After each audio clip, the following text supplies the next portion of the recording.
Cruz and Gaylord Perry, to Alvin Davis and Harold Reynolds, to father and son back to back bombs, from Junior J, Joey, and Edgar, with Randy, A-Rod, Dan, and the Sheriff, to Ichiro Moyer and Mikey C, to King Felix, Kyle Cruz, and Cano, to the present with Julio, Gilbert, Kirby, and Cal. I don't believe it. It just continues. My, oh my, it's another sports podcast. My, oh my, it is yet another sports podcast. We got our super producer, Andy, out there in Nashville, Tennessee. That's Vaden Podcast Services. Vaden Podcast Services, bringing the show to life. Got to give a huge shout out to the homies in the live chat. Ginger Fit, we'll dive into your Broncos, but y'all know that this is a Seattle first podcast, baby. Yes, sir. My man Sam is colder than the other side of the pillow. How you doing, bro? Fan-freaking-tastic, actually. Doing great. The Seahawks whooped ass just like we thought they would, and it's time to go do it again. Let's do it, baby. Well, for starters, you know, I got to shout out our friends at Romantic About Baseball. They're a fantastic follow on Facebook. They're a great podcast to listen to. We're so proud to be part of Baseball Podcasters United. Across the country, man, New York, here in Seattle, they got the bases covered. But Sam, as much as I love the Diamond, we are going 10 toes in to the Seattle Seahawks, who are hosting an NFC Championship game. Talk to me, dog. Hosting an NFC Championship game. Well, yeah, we're playing the Rams, again for the third time. For going to be the final deciding match between us. It's going to be a slugfest. I'm not as confident as I was against the Niners. I knew we were going to steamroll the Niners. I mean, that was real, no question. The Rams, though, they're going to be a tough matchup no matter what. They got Puka. I think it's going to be Enrique, really, they're going to be the matchup of the game to be able to shut him down. But they're going to move them all around the field. It's going to be a challenge, but I think we got it. Okay, man. Let's rewind then. Let's rewind. It was an epic 5-touchdown beatdown in the divisional round for our Seahawks over the 49ers, Sam. There are so many positives to take away from that game. Give me your top few takeaways on the positive from this epic beatdown in the divisional round. I don't think there are really any negatives except for the injury that came out from Charbonnet. That's the only real negative I see in that game at all. The defense just smothering, just absolutely gangbusters, man. It's so great to see them swarming around. They play with more energy than any other team. It seems like they're just playing that ant defense where one little crumb drops on the ground and they swarm on it. And they're just hitting and hitting. And it's great when we never have to get out of our base defense. They can do whatever they want on offense, and we'll stay in our base defense because we got two freaks with Witherspoon and with number 3, Nick Emanwari. And we don't have to make adjustments. We can just stay where we want to stay and play our game. They can adjust to us, and that's where you want to be. Well, that means that Emanwari is the ultimate freak show on defense then, Sam, because everything that you watch on him when he's coming out of South Carolina, the guy's blowing up screens. He is a physical presence. But I never knew he would be such a fluid athlete, Sam. That guy just moves. He glides. He's so smooth and athletic. I freaking love it. Man, we're going to be getting into it. I want to talk about Brock Purdy actually quite a bit, Sam.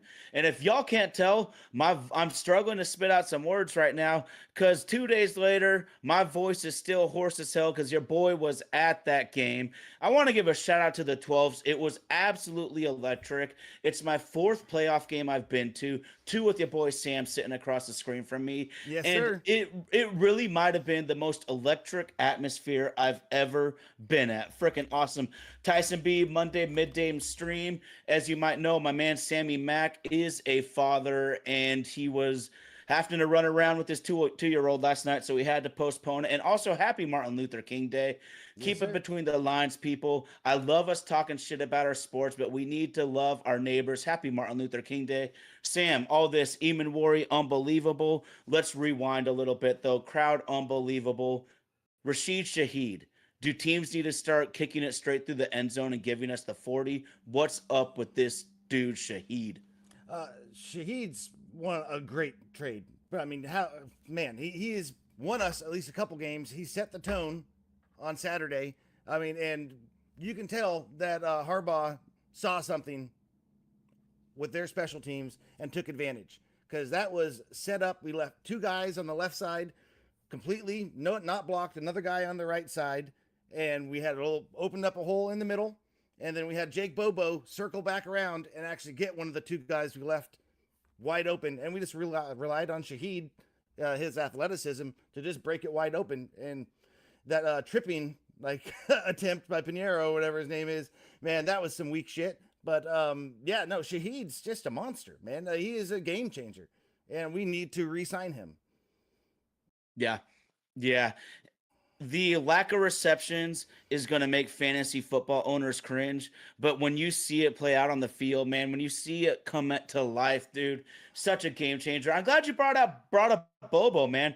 Bobo has like 2 catches on the year, one actually on a critical play in the divisional round, but the blocking and the personnel usage has gotten so much better as the years evolve, Sam. In this game against San Francisco, we saw Ken Walker have maybe the defining game of his career, just exploding around the edge. Insane cuts, incredible vision, but we need to help our running back out. You do that by playing Saubert mad snaps. You do it by playing Bobo a ton. You do it by playing Oots a ton. We all love A.J. Barner, Sam. I'm just thrilled to see where this run game has taken us, because if we can help Sam, if we can help Ken, if we can really do these things, man, it's a championship quality club, because this team was stacking wins early in the season with an inconsistent running game and way too many turnovers. We're starting to flip the script there. Now I'm feeling great.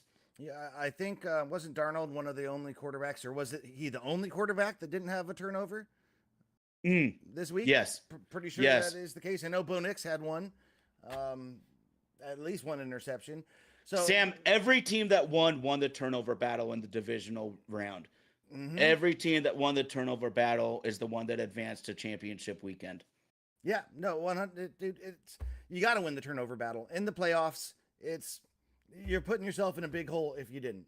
And I'm really sad about the Bo Nix situation, because I really wanted the Broncos to be full strength and for us to play them again.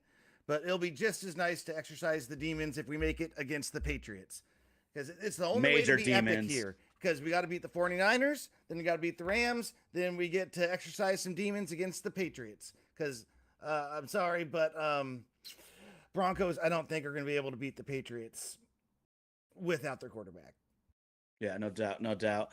And this game against the 49ers, Sam, if you're box score scouting, you're going to miss the entire premise of the game. You would think it was a completely even fight, and this is why you got to look further than the stats, man, because I want to help my quarterback out. People out here, you might want to be talking that shit. Oh, Darnold threw for 124 yards. That's fine. He did exactly what we needed him to do in this game.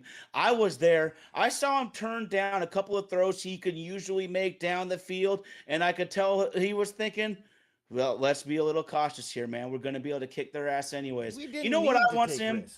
No, and he made a few big-time fucking throws. That 2nd and 20 corner route to Cooper Kupp, freaking big time. I mean, big time. There's a lot of guys that can throw lasers, but to layer that ball between the safety, the sideline, and the cornerback is freaking fantastic. Then that touchdown pass to Jackson Smith and Jigma on the run, just fires a laser corner pocket. Good call, bro. Yes, sir. I mean, yeah.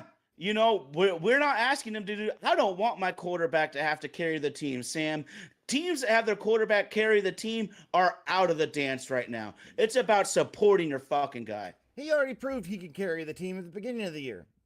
Yeah, he was going crazy at the beginning of the year. One of the best downfield accuracies, like yards per pass attempt, everything like that. He was just killing it at the beginning of the year, and we really started to focus on the run game and wanted to make sure we had that in line, ready to go for the playoffs, which we do.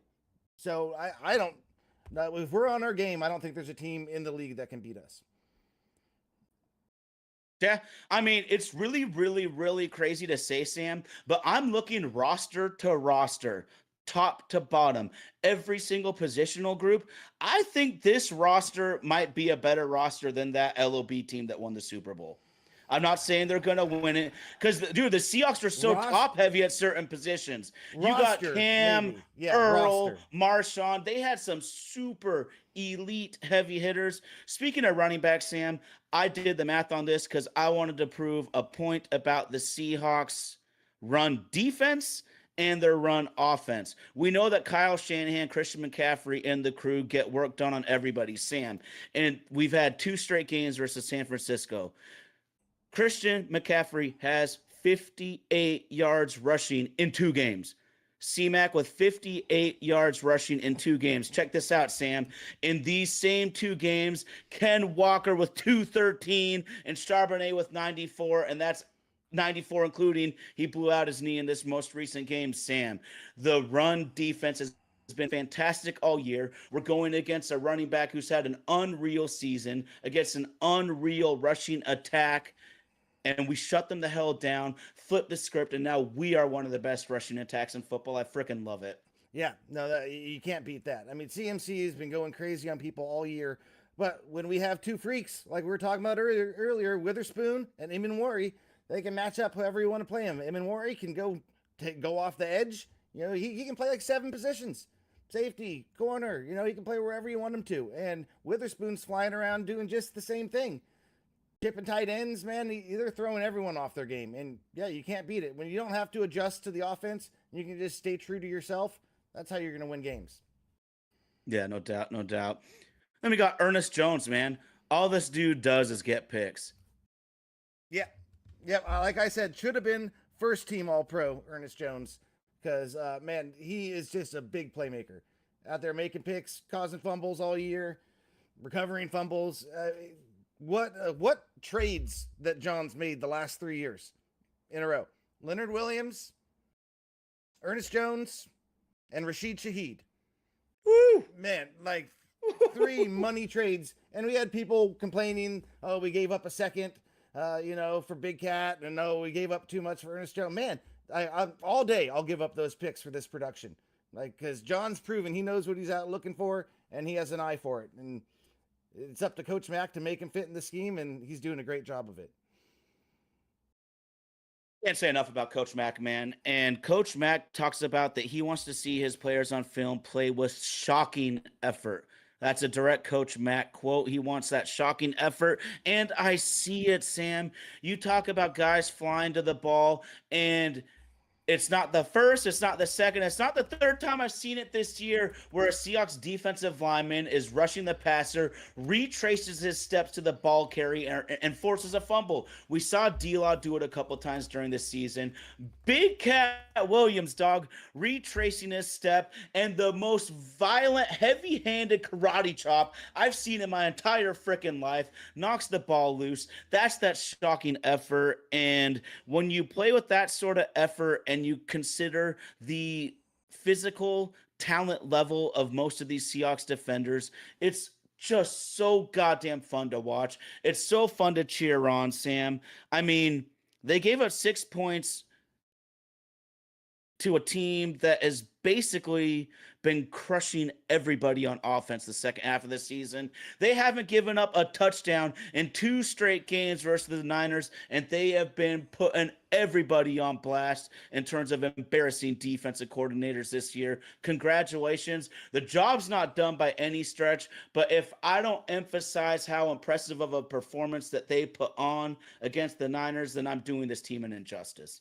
Yeah, I mean, I think over the last 6-8 games, for a point per game stat, I would think it's like 12 or 14, somewhere around there. If you take out the Rams game, then we're at like 6.5 points per game that we're letting up. That's dominant. Absolutely dominant.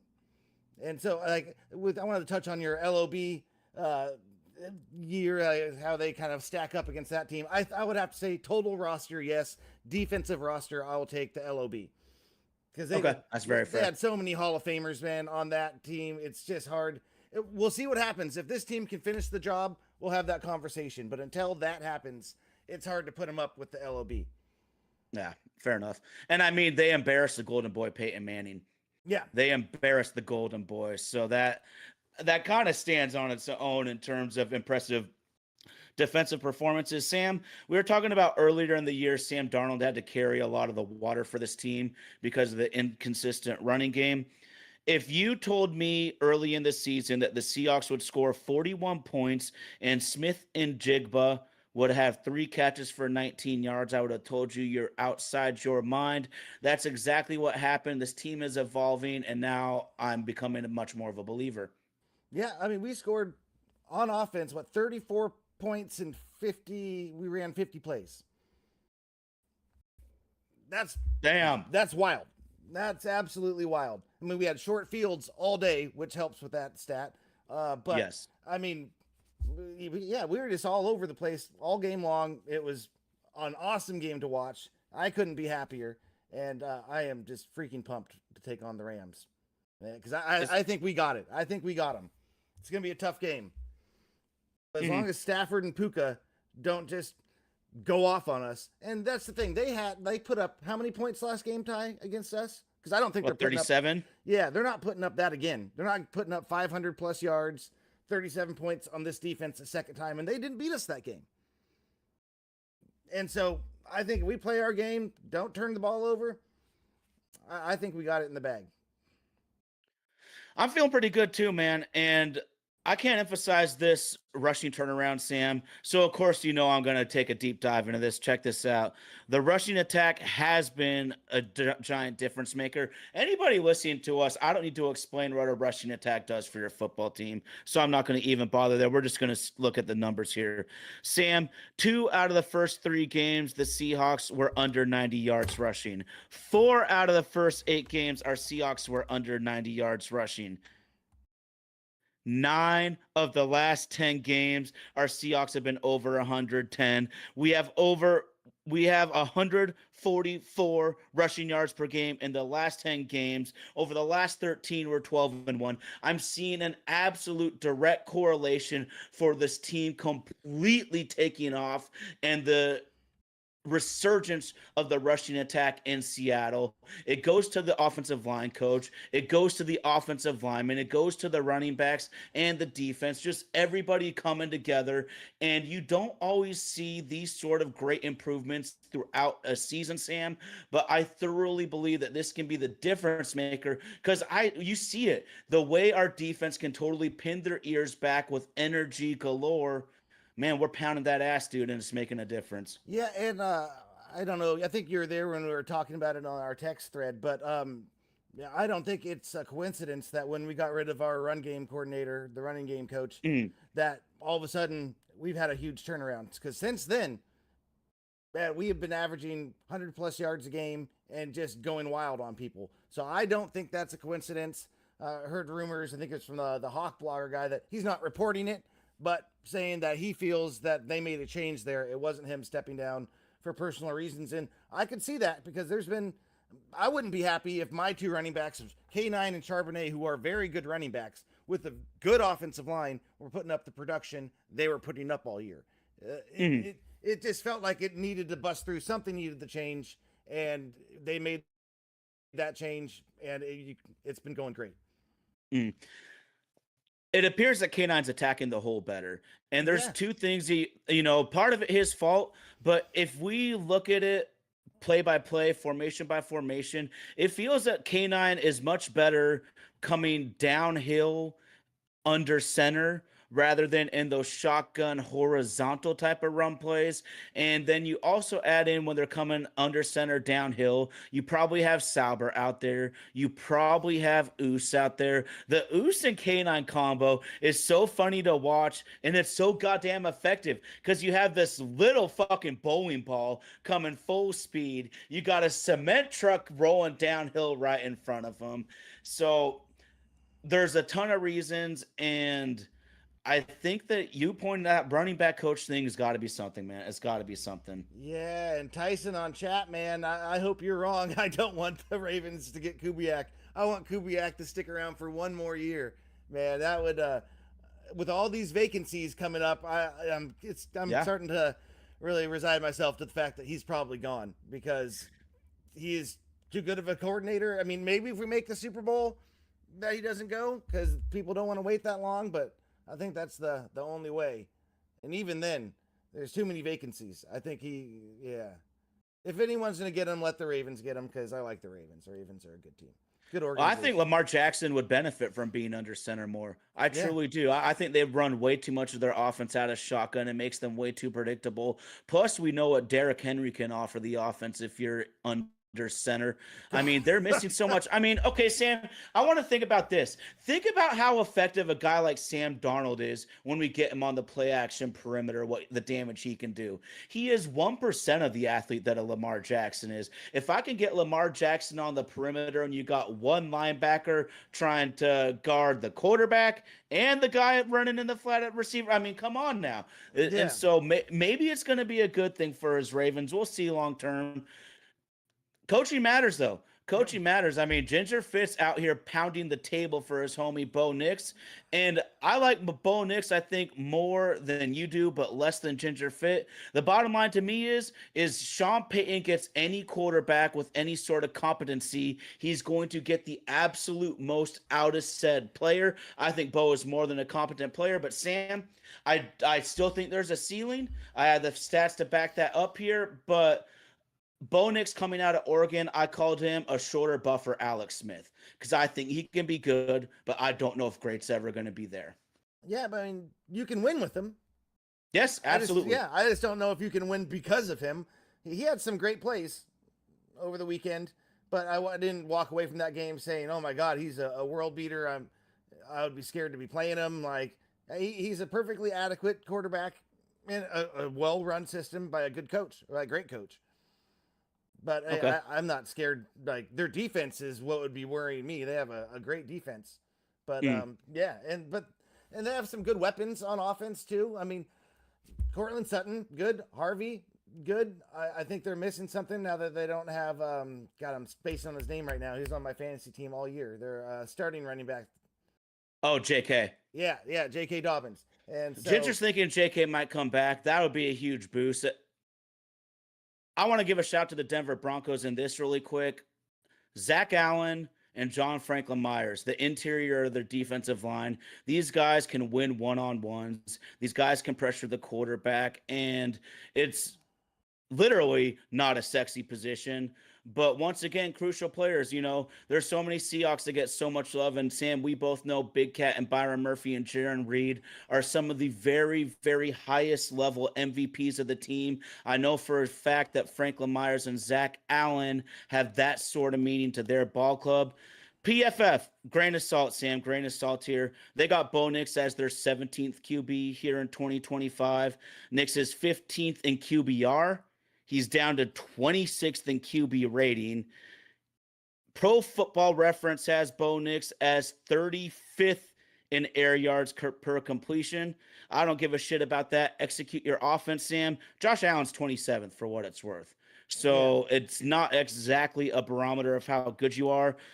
What I do care about, though, is Bo Nix has the 19th on bad throw percentage. I wish that was better. 19th on bad throw percentage, but he is 9th and on target. So he can definitely miss, but he is in the top 10 for on target percentage. Fucking love that. Here's where Bo Nix excels, though, man. Bo Nix is tied for second in yards per scramble, and he has tied for the most fourth quarter comebacks. The guy's a gamer. The guy's a yeah. gamer. I'm still gonna stand on it that I think he's a shorter buffer Alex Smith. Ginger Fit, love him as much as you want, but PFF can say what they want. The stats that I'm looking at that I think are important, he's medium to poor in some really important ones. He's also elite in a couple of other important ones. So that's how I say he's And right you where got I to think put the he stat is. test and combine it with the eye test. You know what I mean? Because he is who you see on the field a lot of the times, and you have the stats kind of back up what you're seeing. And so, yeah, like I Mhm. said, he is a good, adequate quarterback. But I'm not giving him anything more than that. Yeah, he can make good throws. He can make great throws in clutch times. Like he's an NFL quarterback. He's a professional. That's what he gets paid for. But he's nothing to, I don't know, right home about to celebrate. Like if we got Bo Nix, I wouldn't be sad, but I wouldn't be jumping over the moon for him. Like he's good. But they built their team the right way, just like we have built our team the right way, and that's on the lines. Just like you were talking about, O line, Hell yeah. D line. That's how you build a winning team, right there. Sean Payton knows what the fuck he's doing, man. Bringing Mike McGlinchey for like $60 million plus, that's an overpay. But Sam, to fix your foundation, is there an overpay? Honestly, no. And that's why I was pounding the table for Gray Zabel. There were so many people on social media, fans, that were roasting me saying, oh, Gray Zabel is the 25th player. You can't take him. Bullshit. You got to take the right player at the right time for your team. And here's the other bigger issue I have with that, Sam, is if you actually look at player grades, the guy at number 18 and the guy at number 25 is usually a 0.2 to 0.3 difference. Pick the guy that fits your team. Yep, definitely. And he is an athletic freak out there on the O-line, man. You were talking about, I could just imagine what it looks like actually seeing it live in person. Because, man, on the TV broadcast, him and like Sundell, everyone, they were just being monsters. And how about my boy Kite? I told you. Yes, good. Kite, speak. He came through, and, man, he's got the tools. He was a little raw. The Hula Bowl, he actually was showing out and was one of the better offensive linemen. Like in the whole Hula Bowl. And man, I heard he's good, and he showed it. He was making some clutch blocks on that one. Was it a toss or a strong run to the left? And K9 busted it right through there, man. Yeah, like I'm not too worried. I would much rather have Cross, but I'm not scared if we don't have Cross. I think Kite can hold up. I was shocked. And shout out to my cousin Jeffrey. On my in-law side, shout out to my cousin Jeffrey. Apparently, my aunt-in-law says my mouth is too filthy. I get excited. We all know that. But real talk, man, this Kite man at left tackle, I sent one text to you the entire time I was at that game because I was so locked in, Sam, and I was just like, where is Cross? And my heart sunk, man, because I knew Josh Jones was out. Every football fan knows you get to your fourth offensive tackle, your heart sinks. And he thoroughly impressed me. And he impressed enough that PFF, take it for what it's worth, they thought he had a really good game in the run blocking aspect. But on one of Ken Walker's touchdown, your boy Kite, you know, he's on that combo block, leaves the double team, gets to the second level, completely walls off the linebacker. Walker's in for an easy touchdown. We got Gray Zabel. Every single game, he's 20 to 30 yards downfield on a screen. I have to check to see if it's a recent highlight or not, because that's just what this first-round pick does. And then Jalen Sundell, they run a toss sweep to the right close to the end zone. Sundell makes it so far into the second level, I might even call it the third level, to get a key block to spring yet another touchdown run for Ken Walker. Sam, we were talking about it off mic together. I want to point this out, y'all, is that North Dakota State, the Seahawks have two starting offensive linemen from this FCS powerhouse. North Dakota State, Sam, I believe, has 10 championships since 2011. Yeah, right. And they have 5 starters. Yeah. North Dakota State currently has 5 starting offensive linemen in the NFL. Scouts, GMs, front offices, take notice. They know what they're doing to develop old linemen right there. The Seahawks aren't the only team with a couple of studs from that program. I love watching them play. And you know what, Sam? In this NFL scouting world, if you can play, they're going to find you. Yeah, no, that is true. I mean, the same school Carson Wentz came from.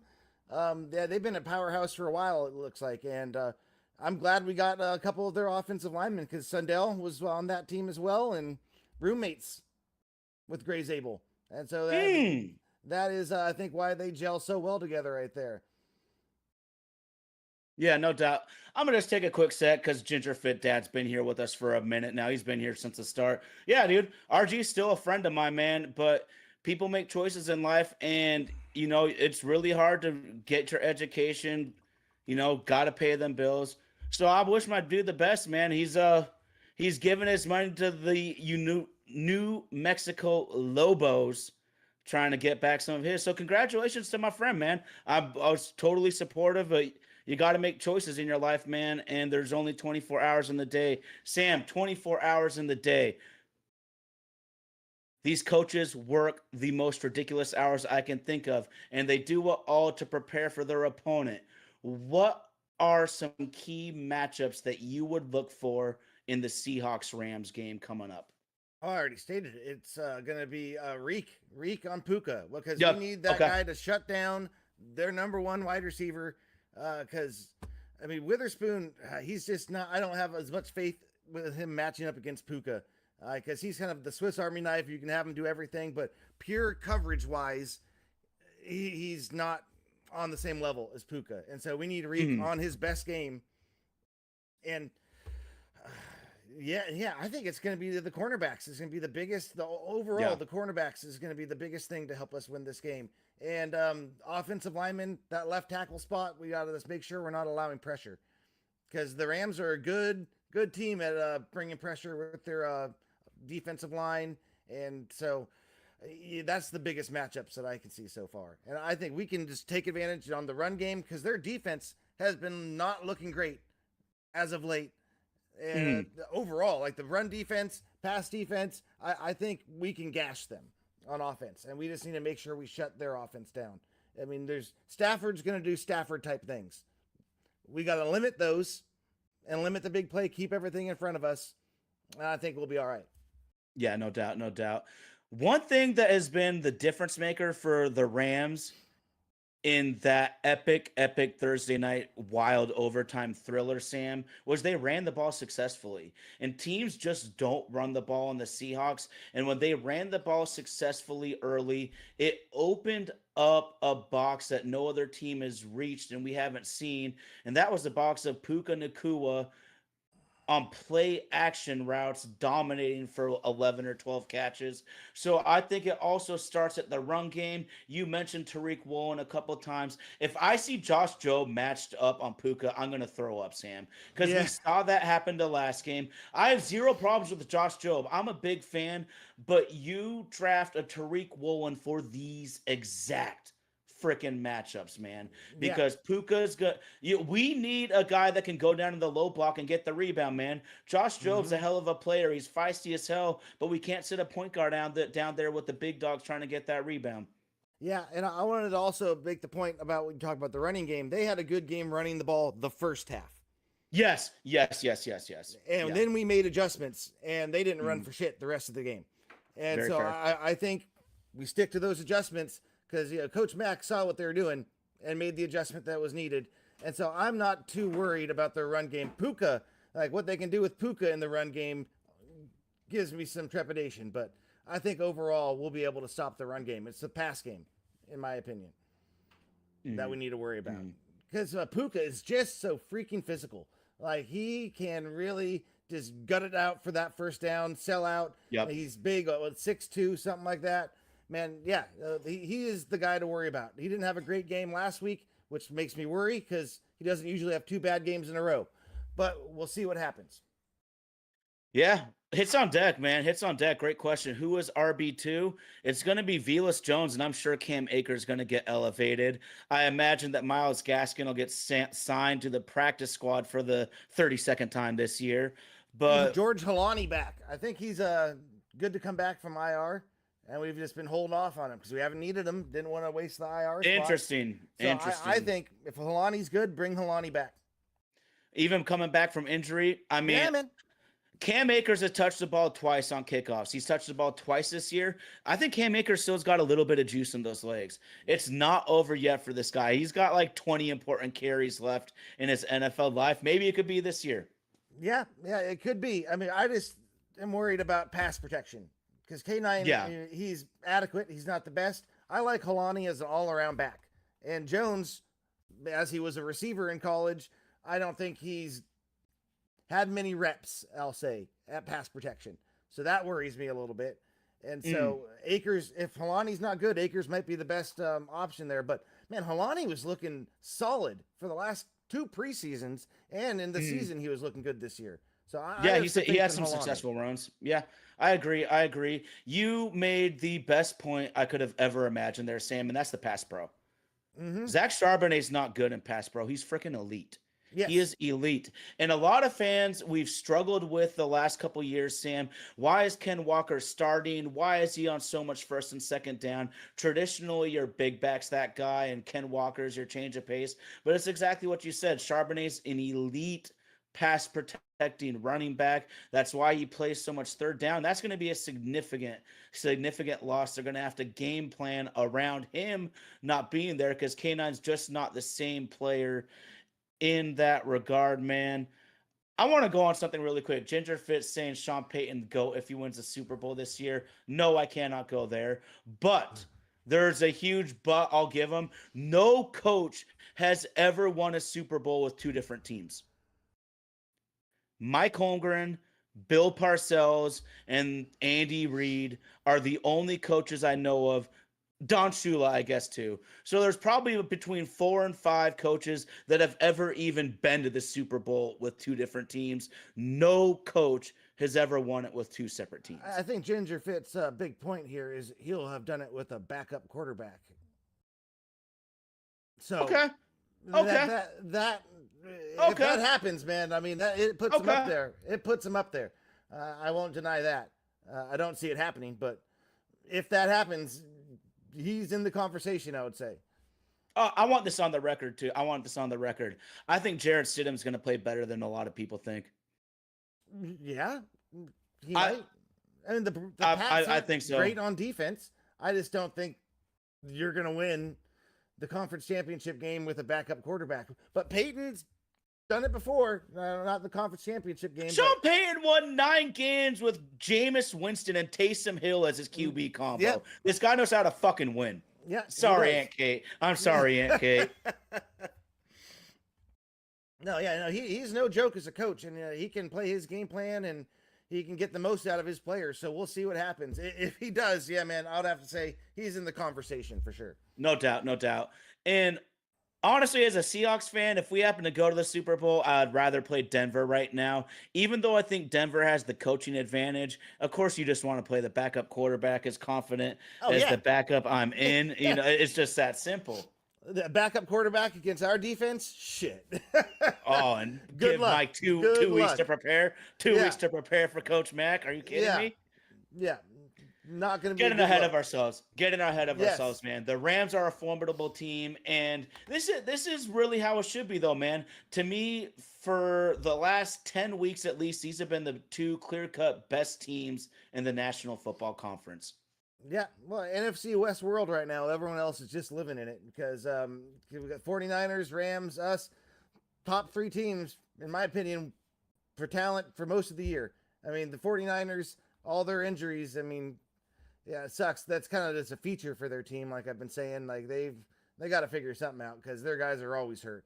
But they have the best 3 coaches in the league, like we were talking about. Man, yeah, it's a great division. It's going to be great playoffs. We'll see what happens. But the Rams Seahawks seemed like destiny from the middle of the year on.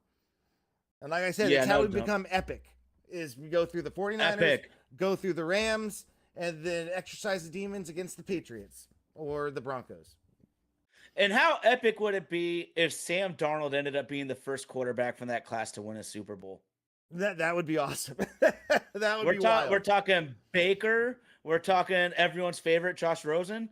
No, Lamar Jackson, Josh Allen. You know. Yeah, no, that would be pretty crazy, actually. Yeah, I didn't even think about that. Yeah. Make your picks wisely. This is why we love having the Arizona Cardinals in their division. They go for Josh Rosen in that class. Thank you. We need one shitty baseball team. This division's too good, man. We need one shitty franchise in here. Come on now. Yeah. I mean, talk about easy road. See, the one thing that actually gives me, speaking about bad divisions and everything, gives me pause about the Patriots is their road to where they've been. I mean, they have not played very many good teams. If anyone can take advantage of them, maybe Sean Payton can with a backup quarterback. But Drake May has looked good all year. It's just they've had such an easy road. If we see them in the Super Bowl, if we make it, they make it. I'm not worried about them at all because they have not been tested, in my opinion. Good shit, Sam. Good shit. And honestly, Sam, when I look at it, I think roster to roster, I like Denver's roster more than New England's. Yeah, well, definitely. I really do. You know, If they kudos had their to Cleveland. quarterback, I'd be saying I think Denver has the advantage. If they had their quarterback.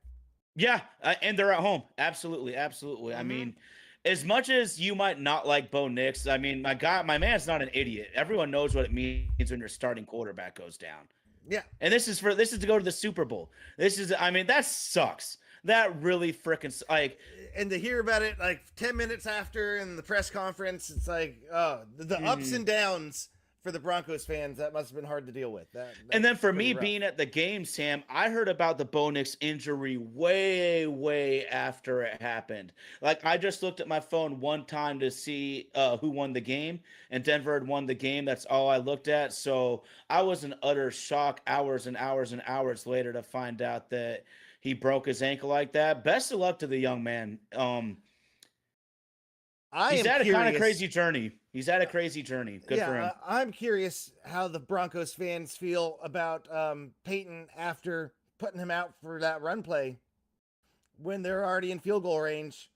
And they got -4 yards on that, I think it was. I don't know. Something. They didn't get any yards, but if they would have just kicked the field goal, give it to Harvey. Anything other than negligent play calling. in harm's way. Yeah, you're calling negligent play calling. Yeah, maybe. I mean, why you run your quarterback there?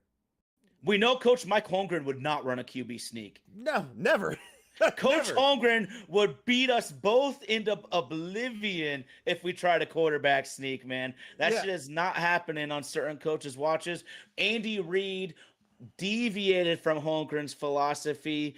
Mahomes got hurt on that quarterback sneak where he got his knee twisted up several years ago. Andy Reid now refuses to do a QB sneak.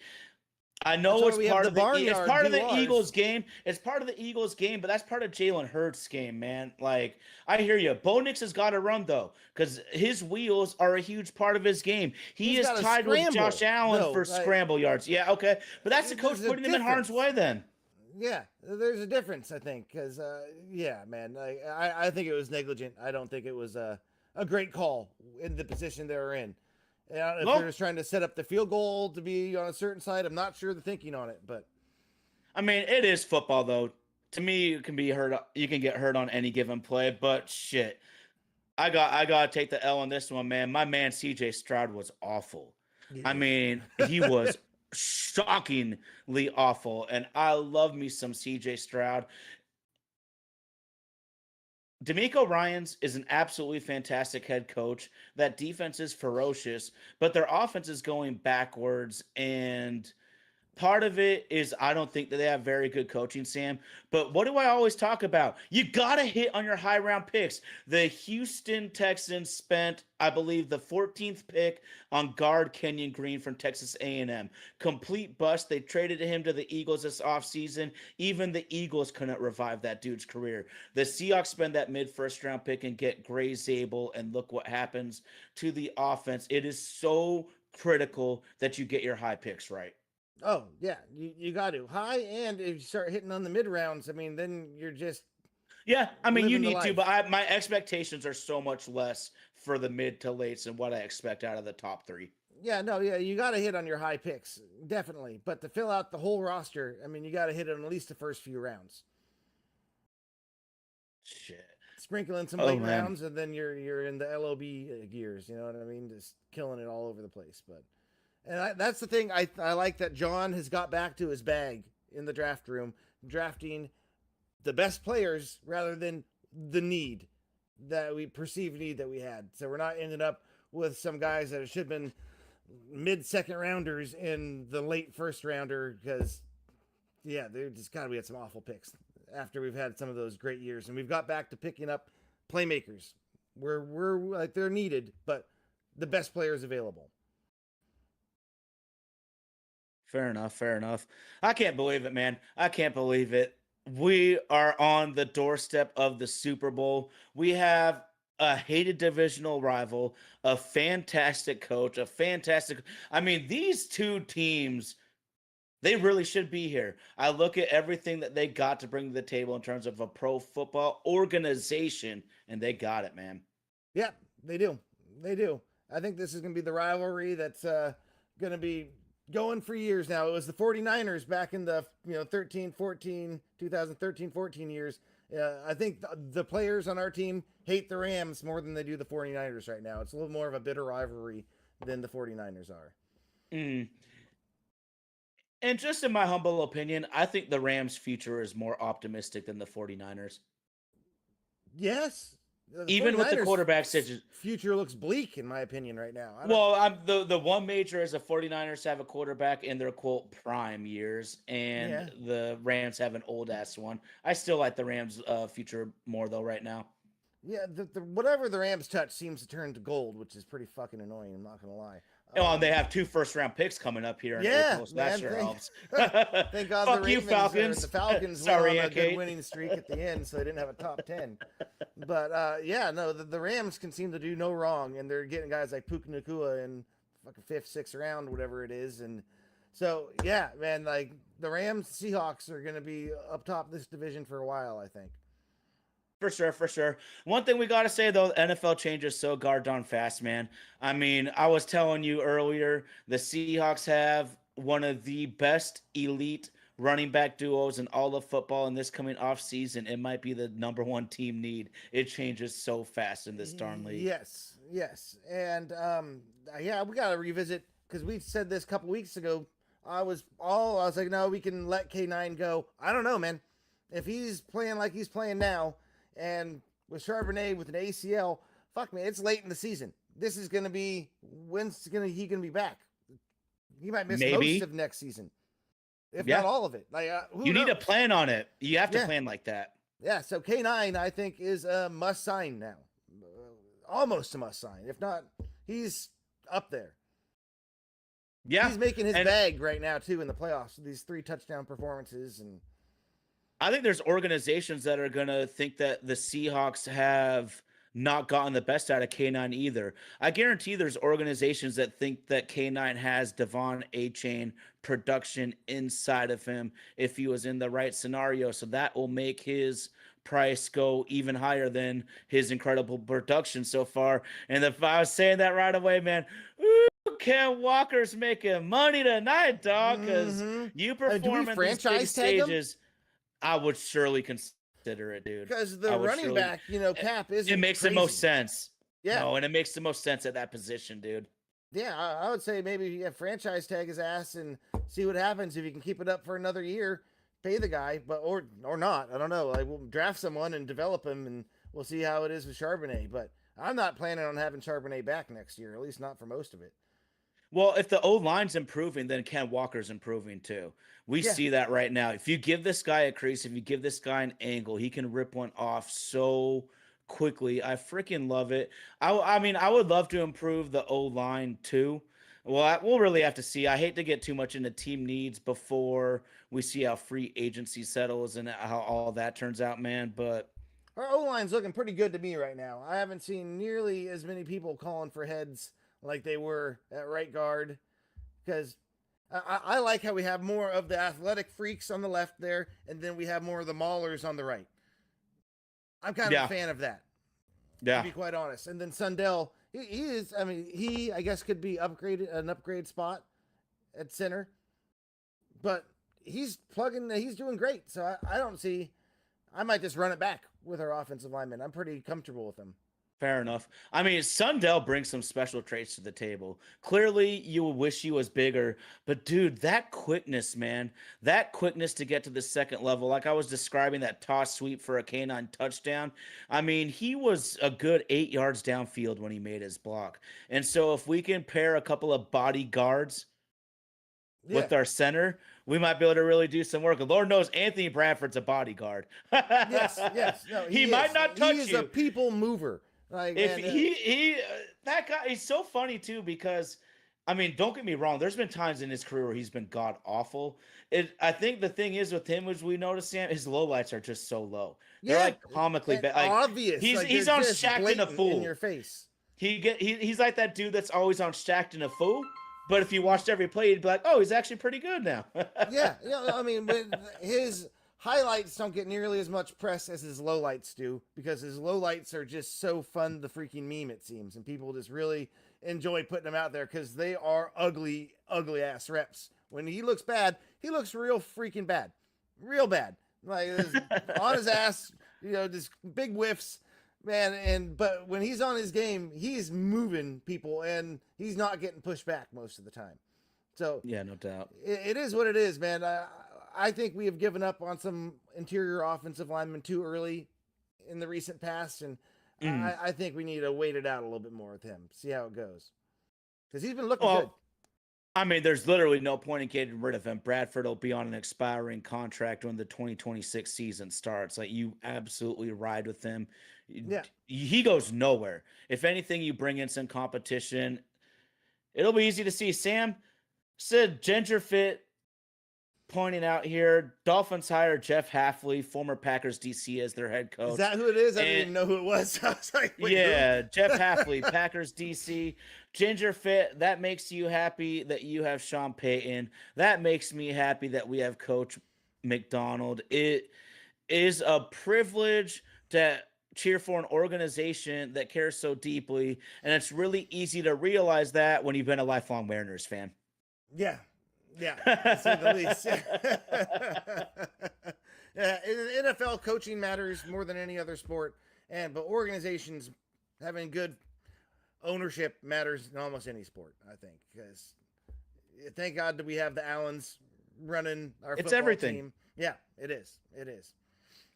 The New York Yankees still spend a shitload of money, Sam, but they have not won a championship since George Steinbrenner's sons took over the team, and we could think of countless other organizations that have had that same plight. Yeah. Oh, yeah. Definitely. And with the way that the Dodgers are going about their business right now, man, goddamn, $2.1 billion of active salary next year is wild. And I think they're double the next closest team. It's crazy. Who knows if there's going to be a strike coming up, because this salary cap thing is going to start coming to a head, I think. Well, Sam, let's just get into it for a minute here, because I don't want to get too negative when it's so much fun to talk about championship football. But Major League Baseball is in a ton of trouble here coming up for this next collective bargaining agreement. I'm almost positive there will be a work stoppage in 2027. And what makes it so much more difficult, Sam, is there's going to be owners versus owners in this one, where in most negotiations with the leagues and the players, the owners are together and the players are together. Sam, there's probably about 60 to 70% of the owners that are going to be hardcore for the salary cap. The small few that don't want it, it's going to get really ugly and really complicated, because for the first time I've seen in a while, the owners are going to be against each other. Yeah, man. I mean, and you know that the players are going to want a real high floor when it comes to their contracts too, because and there should guaranteed. be. Yeah, definitely. There's a lot of bullshit on the bottom of baseball, man. I got to get this off my chest now, dude, because it pisses me off. Pittsburgh Pirates, Oakland A's. There is countless of these bottom dwellers that take the revenue sharing and pocket it and not reinvest it into the team. That's some bullshit I need to see stop. Yeah, definitely. I mean, I hope there's not a work stoppage, but it's looking increasingly likely that there's going to be one, because it's not going to be a clean negotiation, I'll say. It's going to be ugly. Because why the hell are the Dodgers going to want anything to change? No. They're living their best life right now. Do you think Steve Cohen's going to bow down for the Mets? They literally made a hit show about how he doesn't bow down to anybody. Yeah. Yep. So, I mean, it'll be nice. I agree with Ginger Fit Dad saying there needs to be the cap, but also the floor, because you got to have the teams, kind of spinning about bullshit. equal here. Yeah, it is.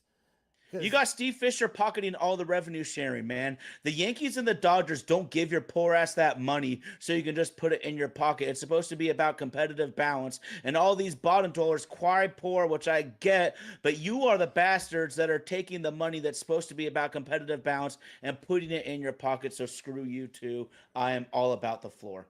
Yeah, no, I'm tired of having owners have the mindset of having a team good enough to kind of contend, don't even have to make the playoffs, but be in the conversation late just to sell tickets, and they don't care about winning. It's a bunch of bullshit. If you're not worried about winning in professional sports, you shouldn't be an owner. It's not just about the bottom line. It's about the city. It's about the sport. It's about all of that, man. You can't be just doing all that kind of shit in professional sports, in my opinion. Yeah, no doubt, man. You got to be trying to win at all times. We should be able to relegate some of these punk asses, man. Yeah, that would change shit real quick. I'll say that. If it was like it is in soccer in Europe. Yeah, relegation. Oh, shit, bro. That'd be wild. That really would, man. The owners would never go for that. No. Dude, it's been a great episode, man. Is there anything else you want to touch on, man? My voice is really starting to run on empty here because I'm so darn pumped, man. Our Seahawks are hosting the NFC Championship, man. We have the last two opponents we have played in the Super Bowl will be in this next Super Bowl. If the Seahawks make it, it'll be a rematch of a previous matchup, one way or the other. How fun is that? Ginger Fit, just because you're here and I want to see a backup quarterback, bring your Denver Broncos out to leave. Yes, sir. Yeah, go Broncos this week. I'm pulling for the Broncos. I'm not going to lie. Pulling for the Broncos. Until Benito breaks their quarterback's arm. No. Yeah, right.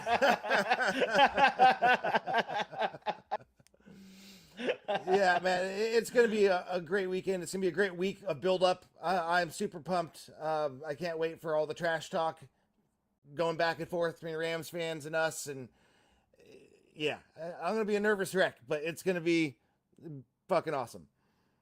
Hell yeah, man. Hell yeah. Well, I mean, I miss my dog RG, but it couldn't be better like this, man. You got two lifelong friends, two lifelong Seattle sports fans, man. Shout out to super producer Indy. That's Vaden Podcast Services. Vaden Podcast Services. My, oh my, it's another sports podcast. Hawks! Hawks! Hawks! Let's go!